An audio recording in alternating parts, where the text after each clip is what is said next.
The emptiness struck me first. Where my solid oak desk once stood, there was nothing but clean carpet marks. My diplomas and client appreciation plaques that had lined the walls, gone. The custom bookshelf I'd installed with my own hands had vanished, along with 5 years of carefully collected reference materials. I shifted my 3-month-old daughter Elena against my shoulder, her tiny body warm against the sudden chill I felt. There, in the trash can by what used to be my doorway, lay my nameplate. Paige Lambert, Senior Investment Advisor, peeked out from beneath crumpled sandwich wrappers and empty coffee cups. My daughter made a small noise, and I adjusted her blanket. 12 weeks. I'd been gone just 12 weeks to bring her into the world. "Paige, welcome back!" Dean's voice boomed behind me with manufactured enthusiasm. He stood with Lynette from HR hovering beside him, both wearing expressions that didn't match their tones. "You're looking well." "My office is gone," I said, my voice steadier than I felt. "Where are my things?" Dean cleared his throat.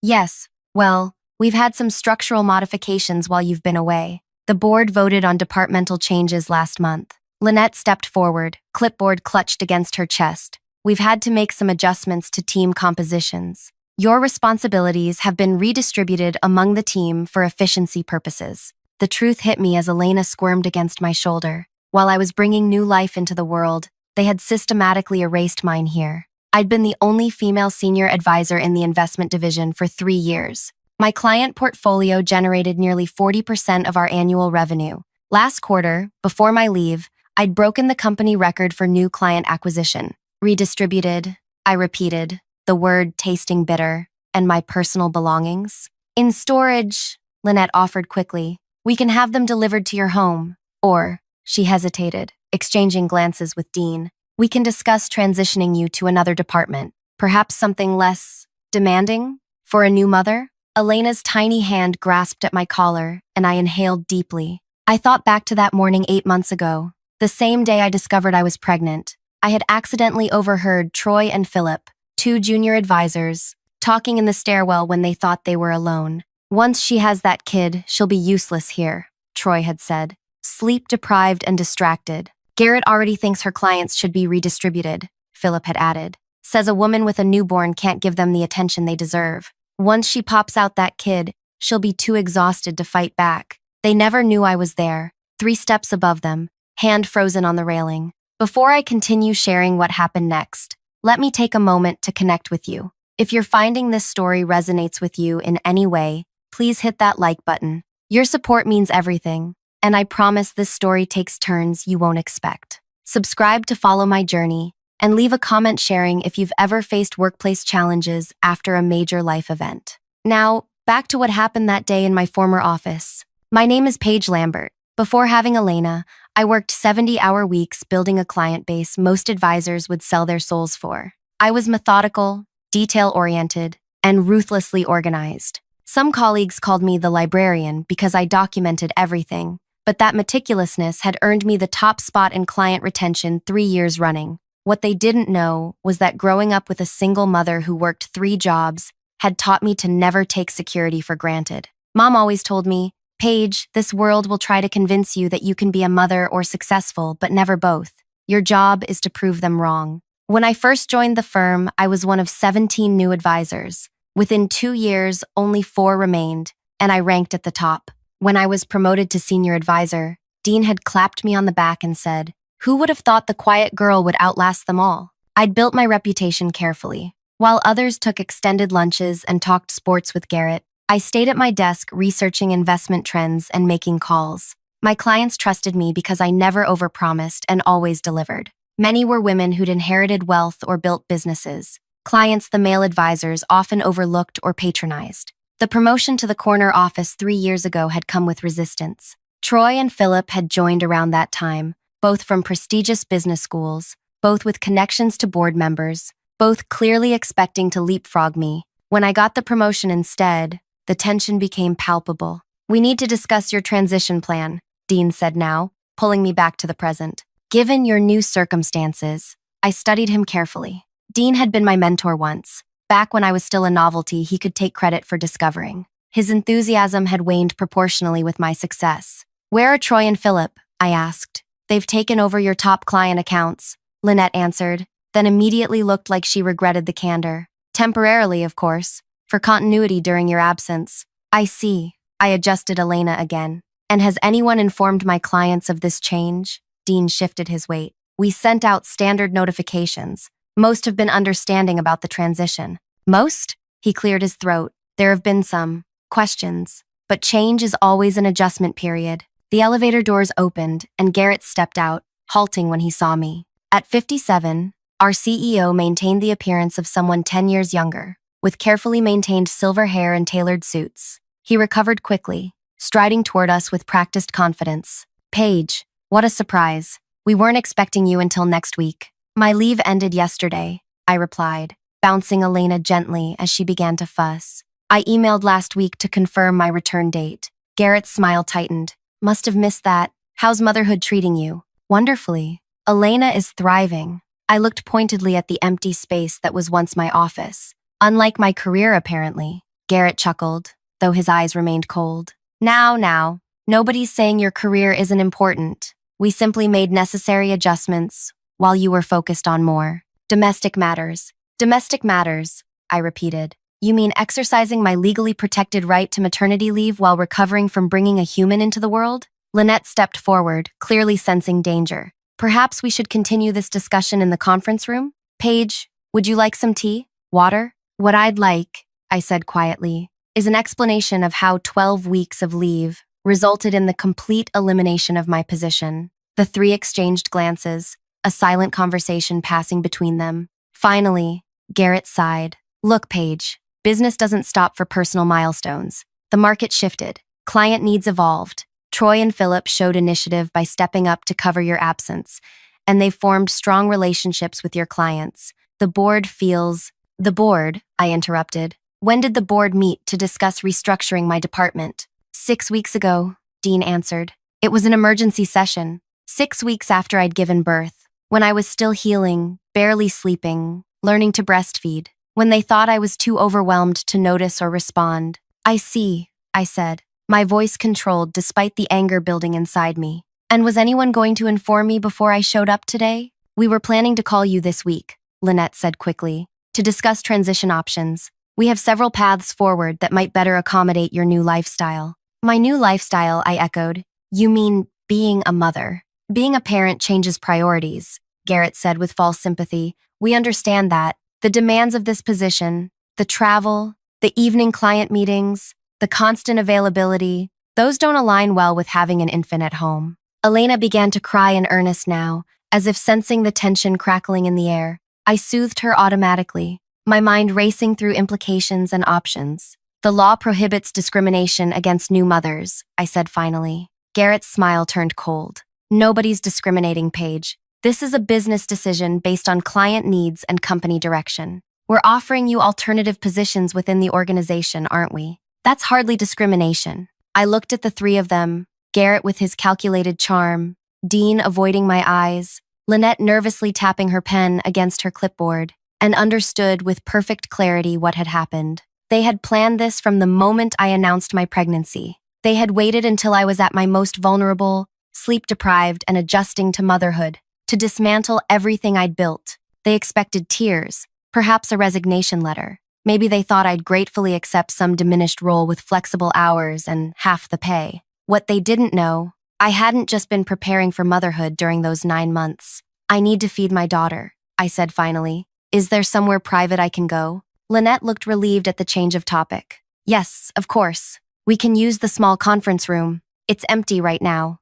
Thank you. And after that, I'd like to collect my personal belongings. Of course, Dean said quickly. I'll have someone bring them up from storage. As I followed Lynette down the hallway, I caught sight of Troy watching from his office, my former client's files spread across his desk, a smug smile playing at his lips when he saw me with the baby. Philip emerged from what had clearly become his new office, surprise registering when he saw me. Paige, you're back, with your baby, he said, unable to keep the disapproval from his voice. Just briefly, I replied with a calmness I didn't feel. I'm here to collect some things. His relief was palpable. Well, great to see you. We should catch up sometime. Definitely, I said, knowing we wouldn't. We have plenty to discuss. As I settled into the conference room chair to feed Elena, my phone vibrated with a message. I checked it while Lynette excused herself, promising to return with my belongings. The message was from my former assistant, Meredith.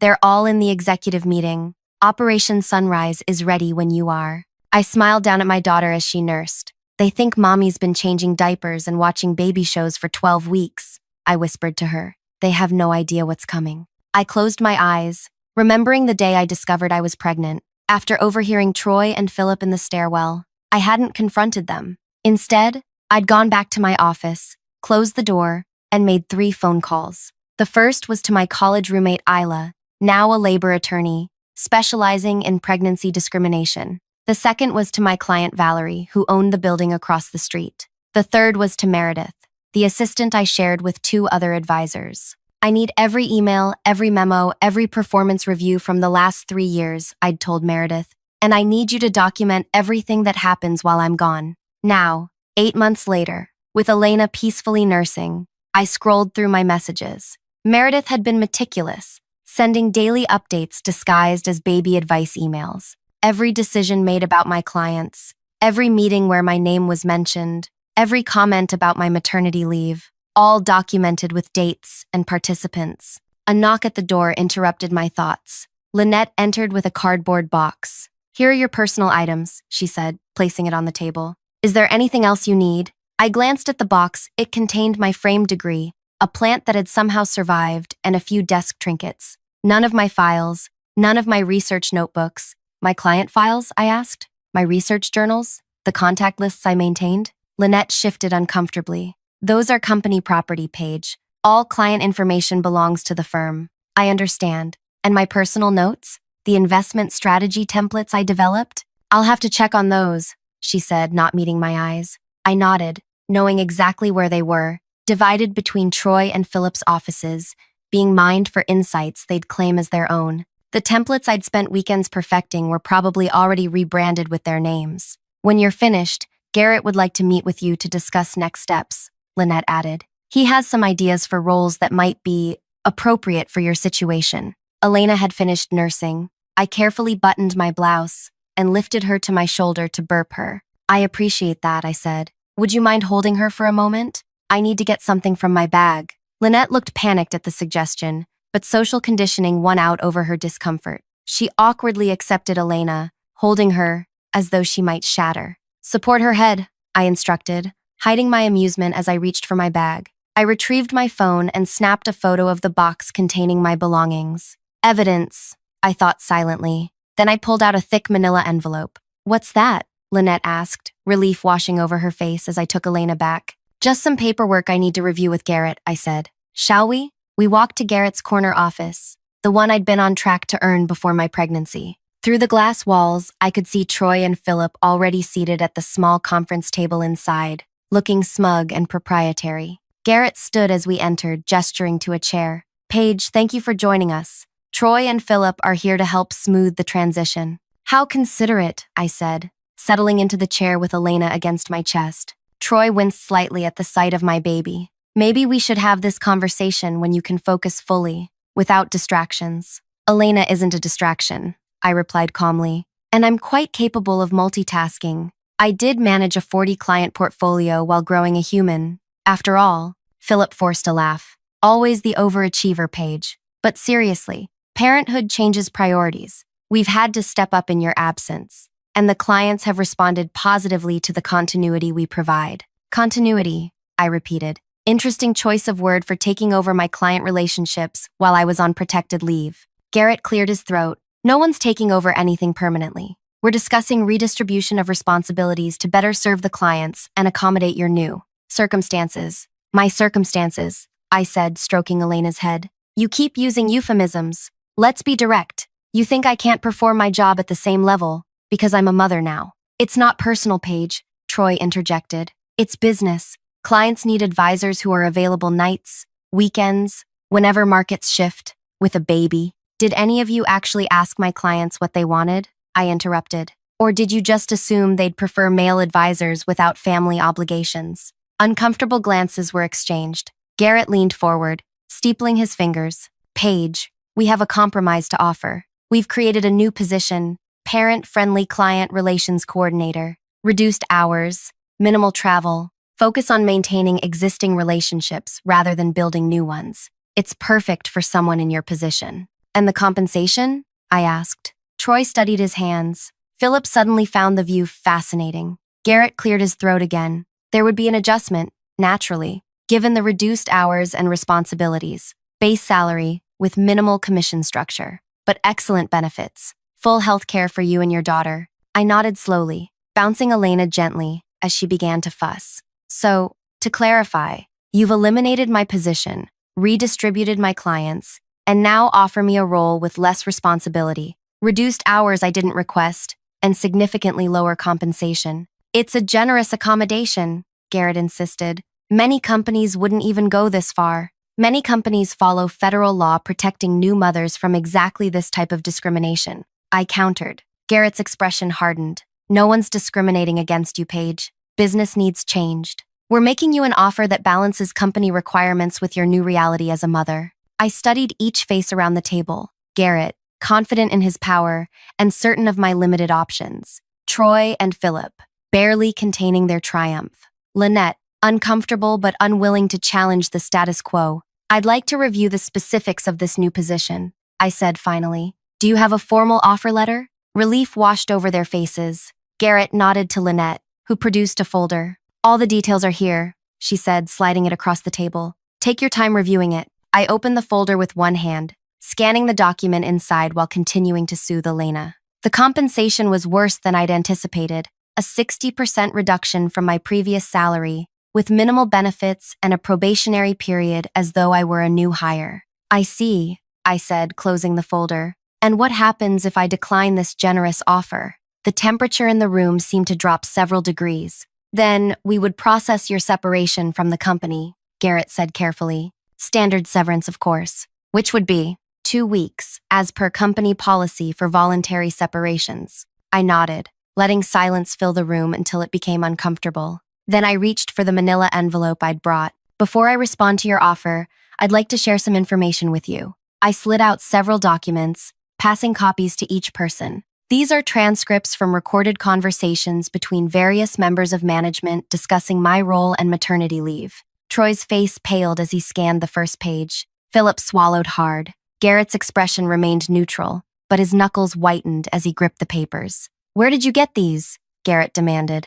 Do you recognize your voice on page 3, discussing how to ease the mommy out without triggering a lawsuit? I asked instead of answering. Or Troy, your comments on page 5 about how pregnancy is the perfect opportunity to redistribute her client base. Lynette was scanning the documents with increasing alarm. This doesn't look good. It gets worse, I said, pulling out another set of papers. These are statements from 15 of my clients, documenting how they were told I had chosen to step back from my career to focus on family and that I recommended Troy or Philip as their new advisors. Interesting, since I was never consulted about any client reassignments. This is absurd, Garrett blustered, but his confidence was cracking. Those clients are company assets. We have every right to reassign them as needed for business purposes. True, I agreed. But fraudulently representing my intentions to those clients is another matter entirely, as is the systematic dismantling of a female employee's career during protected maternity leave.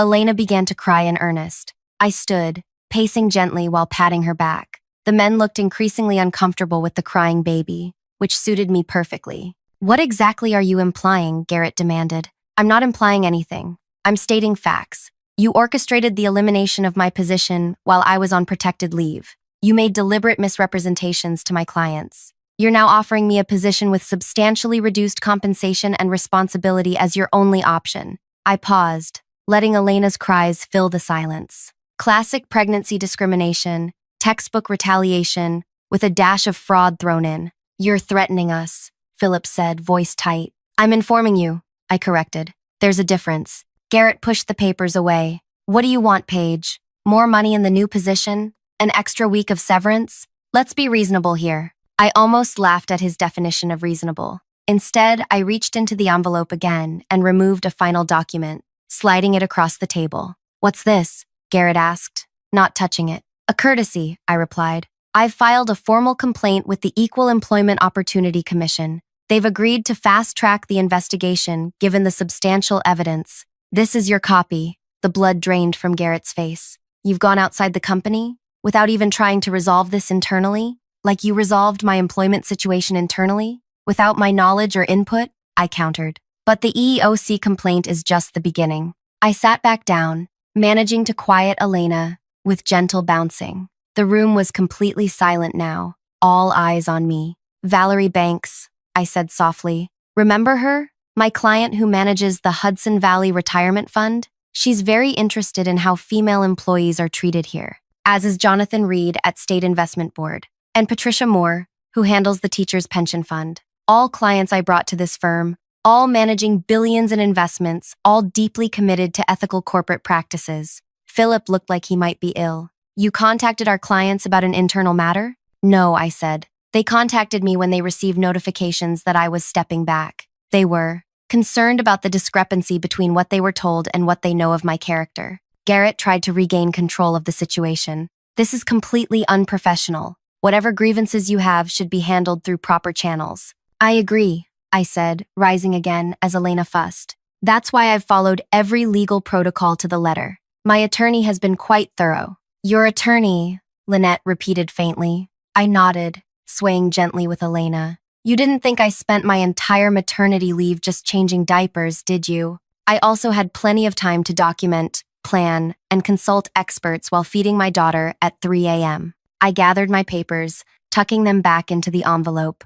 I'll leave you all to discuss. I believe you have some decisions to make. Where are you going? Garrett demanded. We're not finished here. I am, I said simply. For now. I'll be back tomorrow at 9 a.m. to hear your response. I suggest you use the time wisely to consider your options. They're more limited than you might think. As I turned to leave, Troy finally found his voice. You can't just walk away from this. I paused at the door, looking back at the 4 stunned faces. I'm not walking away. I'm just giving you time to realize what you've done and what's coming next. I stepped into the hallway where Meredith waited, exactly as planned. She beamed at Elena and then at me. Conference room C is ready, she whispered. They're all waiting. Who's all waiting? Philip called from behind me, having followed me to the door. I smiled, not bothering to answer as I walked away with Meredith, leaving them to wonder exactly what forces I had marshaled against them during my 12 weeks away. Conference room C was the largest meeting space in the building,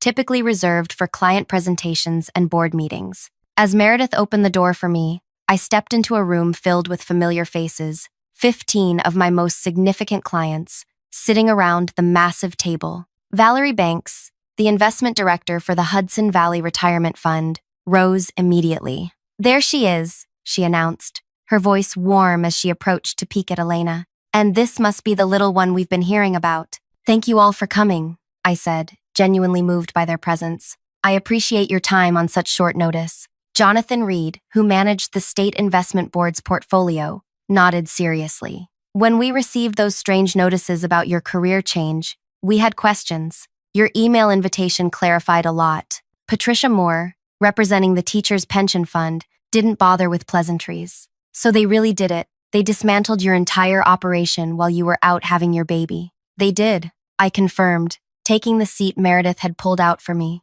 They redistributed my clients, removed my office, and are now offering me a dramatically reduced role at less than half my previous compensation. Murmurs of disapproval spread around the table. These weren't just clients. Many had become friends over years of working together. They trusted me with billions in investments, retirement funds that affected thousands of people's lives. I wanted to meet with you directly, I continued, because you deserve to know what's happening. The firm has told you I chose to step back from my career. That was never true. We figured as much, said Gregory, who managed investments for a hospital network. You've never done anything halfway in the 5 years I've known you. I shifted Elena to my other arm, and Patricia immediately offered to hold her. I handed my daughter over, watching as this formidable woman who controlled billions in assets melted into baby talk. While I was pregnant, I explained, I discovered plans to push me out during my leave. Instead of confronting them immediately, I made preparations. I nodded to Meredith, who distributed folders to everyone present.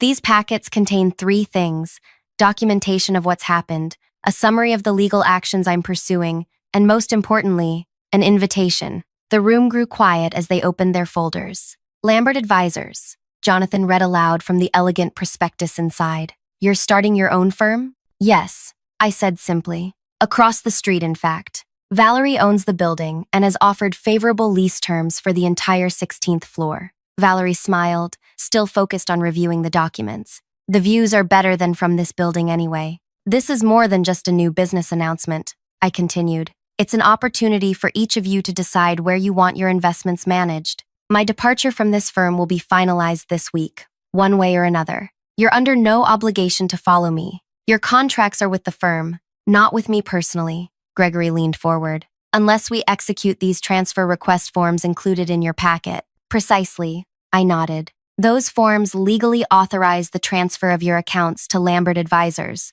effective immediately upon submission. And you already have all regulatory approvals? Patricia asked, professional even while making faces at my daughter. Everything was finalized last week. I confirmed. My registration as an independent advisor was approved. Compliance requirements met. Office space secured. My team is ready to ensure a seamless transition. Your team? Jonathan raised an eyebrow. The door opened again, and Meredith ushered in 5 people. My carefully selected team, recruited over the past 3 months. Meet the founding members of Lambert Advisors. Zhao from Quantitative Analysis, Darren from Client Services, Nina from Compliance, James from Operations, and of course, Meredith, who will be our office manager. Recognition dawned on several faces. All had worked at my current firm until recently. All had resigned in the past week. You've been planning this for some time, Valerie observed, impressed. Since the day I found out I was pregnant and overheard my colleagues plotting to use my maternity leave against me,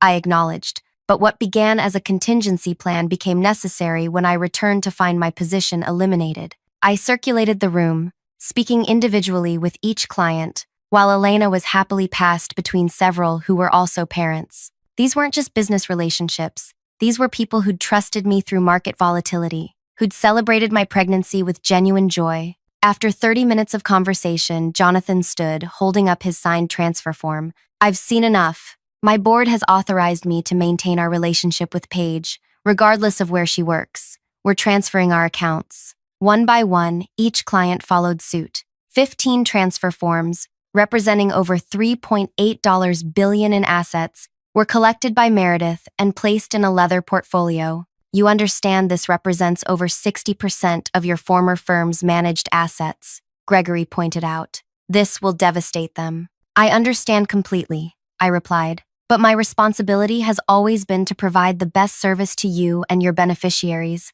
not to protect a company that discriminated against me. The meeting concluded with handshakes and arrangements for follow-up discussions. As the clients filtered out, Valerie stayed behind. Your timing is impeccable, she noted. The merger they've been pursuing with Atlantic Capital? What about it? I asked, taking Elena back from Patricia as she departed. I sit on Atlantic's board, Valerie said with a slight smile. The vote is tomorrow. They've been banking on this merger to fund their expansion plans. When we learn about this mass client exodus and the legal complaints, she didn't need to finish the thought. The merger would collapse. As the room emptied, Meredith approached with her tablet. Garrett's called an emergency executive meeting. Troy and Philip are panic texting their contacts at the board. They know something's happening, but not exactly what. Perfect timing, I said. Let's proceed with phase 2. We walked deliberately through the office, Elena sleeping peacefully against my shoulder. Heads turned as we passed. Word was spreading. The sight of me confidently striding through with Meredith,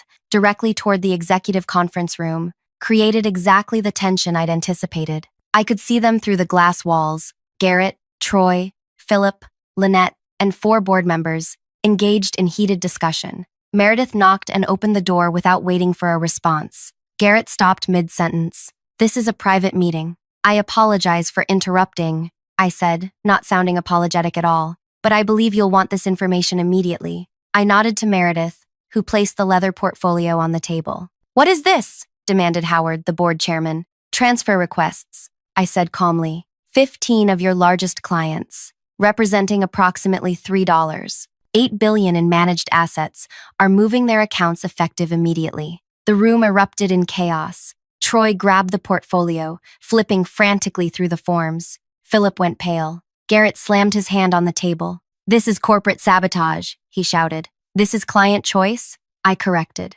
Each has independently decided where they want their investments managed. I simply provided them with the information and documentation they needed to make that choice. You solicited our clients, Philip accused. That violates your employment agreement. I've reviewed Miss Lambert's agreement thoroughly, came a voice from the doorway. Isla, my attorney and former roommate, stepped into the room. She's violated no contractual obligations. Clients have the right to know when their advisor has been removed from their accounts under false pretenses. Howard turned to Garrett. What is she talking about? What false pretenses? They told my clients I had chosen to step back from my career to focus on motherhood, I explained. That was never true. I was pushed out while on protected leave, my office dismantled, my position eliminated, all in violation of federal law. Howard's expression darkened as he turned to Garrett. Is this accurate? Garrett attempted damage control. This is a gross mischaracterization of standard business restructuring.